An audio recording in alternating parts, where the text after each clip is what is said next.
e esse é o submódulo de avaliações. Aqui você vai descobrir o seu grau de dependência à nicotina, o quanto ansiedade e depressão podem influenciar no seu tratamento do tabagismo e o seu grau de autoeficácia, que é um conceito que eu vou te explicar especificamente nessa aula. Mas para começar as autoavaliações, a gente vai precisar descobrir duas coisas importantes e iniciais para seguir com o nosso curso. A primeira delas é saber exatamente o quanto você já consumiu de cigarro na sua vida. Provavelmente você nunca fez essa conta, mas é uma coisa que a gente obrigatoriamente faz em toda consulta médica com um paciente fumante. A gente chama isso de anos-maço. Como o cigarro, a nicotina e todos os 7.000 substâncias químicas nocivas presentes no cigarro, elas são dose dependentes, quer dizer, quanto mais você se expõe, ela tem uma dose cumulativa, maior o potencial risco que ela tem para a sua saúde. É importante a gente saber quanto de cigarro você já consumiu na sua vida, porque vai ter diferença para aqueles que fumam menos e para aqueles que fumam mais, especialmente nas doenças relacionadas ao cigarro. Então aqui, como que você vai fazer essa conta que nós chamamos de cálculo de anos-maço? Basicamente, é a gente pegar quantos cigarros você fuma por dia, dividir por 20, que é o número de cigarros em uma carteira, né, em um maço de cigarro, e multiplicar por quantos anos você já fumou, tá?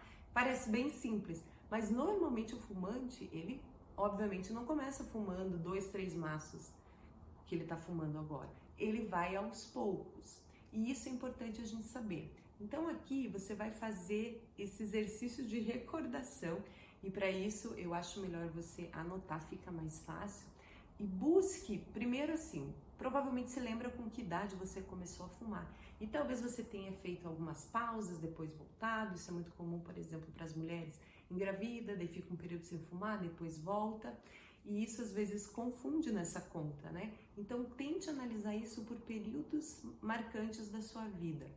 Então, lembra a data que começou a fumar? Isso geralmente as pessoas lembram, anota lá, e daí pensa assim, se você começou na adolescência, até entrar na faculdade, eu fumava quanto? Durante a faculdade, quanto em média eu fumava? E se aqui, nesse período, teve alguma pausa, mais ou menos quanto tempo foi? Foi um ano? Foi apenas meses? Tá? Você não vai lembrar com precisão, mas só pra gente deixar uma conta mais fiel. Então, separa nesses períodos.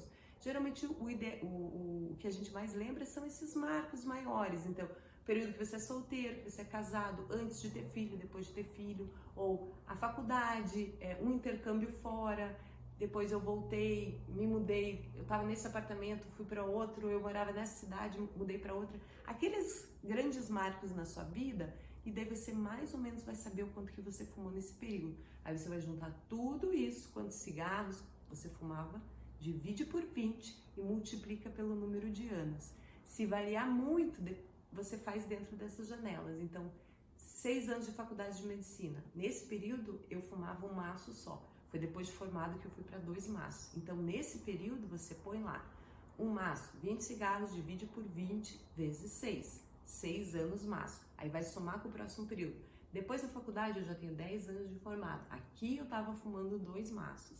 Então, 40 cigarros, divide por 20, 2 vezes 10 anos de formato, então mais 20 anos. E daí vai somando e vê o total. A gente, quando vai fazer pesquisa clínica em relação a doenças relacionadas ao cigarro, geralmente a gente considera um fator de risco relevante quando o paciente já tem 10 anos maço. Por que eu tô falando isso? Para você ter um parâmetro do que é muito, do que é pouco. Mas é só um parâmetro médio, né? Uma estatística mundial de 10 anos maço. Por que eu falo isso? Porque quem fuma não conta apenas com o quanto fumou na vida, né? Essa questão dose dependente do cigarro. Porque cada pessoa tem um componente genético que pode ter suscetibilidade para uma doença ou para outra, independente da carga tabágica. O que eu quero dizer, deixa eu te dar um exemplo, vai ficar mais fácil. Talvez você tenha aquele vizinho vozinho, 80 anos, que fumou a vida inteira e nunca teve problema nenhum de saúde. Sem a gente entrar no mérito se ele sabe ou não sabe, teve diagnóstico ou não, mas digamos que realmente nunca teve problema de saúde em relação ao cigarro. Possivelmente ele não tem componentes genéticos que favoreciam o desenvolvimento dessas doenças relacionadas ao cigarro. Como a gente tem muitos componentes no cigarro e muitas doenças tabaco relacionadas, a gente tem uma infinidade de genes que podem ser suscetíveis a uma doença e não ser a outra. Então, às vezes, aquele paciente que tem mais risco de ter um infarto, e como que a gente sabe disso antes dele infartar? Que é o que a gente quer saber. É pesquisar a história da família, né? Tem história na família de infarto, infarto antes dos 50 anos, doença cardíaca, dor no peito, angina. Aí a gente vai ter uma noção da genética daquela família e, por consequência, dessa pessoa que tá analisando o risco dela para infarto. Então é assim que a gente descobre o risco, né? Baseado na tua história familiar.